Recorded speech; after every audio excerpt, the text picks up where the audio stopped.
నమస్తే మిత్రులారా, నేను మీ శ్రీనివాస్ చౌహాన్ అడ్వకేట్. మిత్రులారా, ఎవరైనా దొంగలించినటువంటి వస్తువుని భద్రపరచమని మనకిస్తే మనం కూడా నేరస్తులమే అవుతామా? సో మిత్రులారా, మన దేశంలో గతంలో ఐపీసీ ఇండియన్ పీనల్ కోడ్ అనే చట్టం ఉండేది.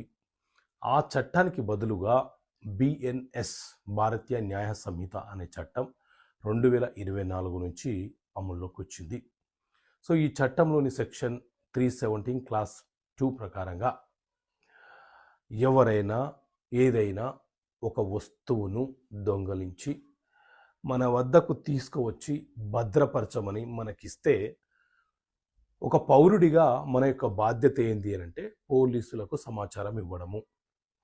కానీ అలా చెయ్యకుండా ఆ వస్తువులను మనం భద్రపరిచి అమ్మినా లేకపోతే ఇంకా ఇతర చర్యలు చేసినా ఆ నేరస్తుడితో పాటు మనము కూడా నేరస్తులమే అవుతాము. అంటే దొంగతనం చేసినటువంటి వ్యక్తులను దాచినా, వారికి రహస్య ప్రదేశంలో చోటు కల్పించినా, దొంగలించినటువంటి వస్తువులను దాచినా, లేక మనం అమ్మివేసినా మనము కూడా ఆ దొంగతో సమానంగా నేరస్తులమే అవుతాము. నేరం చెయ్యడము, నేరాన్ని ప్రోత్సహించడము నేరం అవుతుంది. కాబట్టి ఈ బిఎన్ఎస్ చట్టం ప్రకారంగా మనం కూడా నేరస్తులమే అవుతాము. తస్మత్ జాగ్రత్త.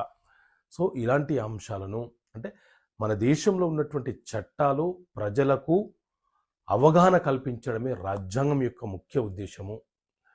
అలాగే ఆయా సందర్భాలలో మన న్యాయస్థానాలు కూడా ప్రజలకు చట్టాల మీద అవగాహన కల్పించమని తెలియపరుస్తున్నాయి. కాబట్టి చట్టాల మీద ప్రజలకు అవగాహన కల్పించే ఉద్దేశంతో చట్టపరమైన సమస్యలకు పరిష్కారాన్ని పుస్తకాన్ని మేము ముందుకు ఇంగ్లీష్ మరియు తెలుగు మీడియంలో తీసుకురావడం జరిగింది. ఈ పుస్తకం కావాలనుకునే వ్యక్తులు ఇక్కడ కనిపిస్తున్న నెంబర్ కాల్ చేసి ఈ పుస్తకాన్ని మీరు మా ఆఫీస్ నుంచి పొందవచ్చు.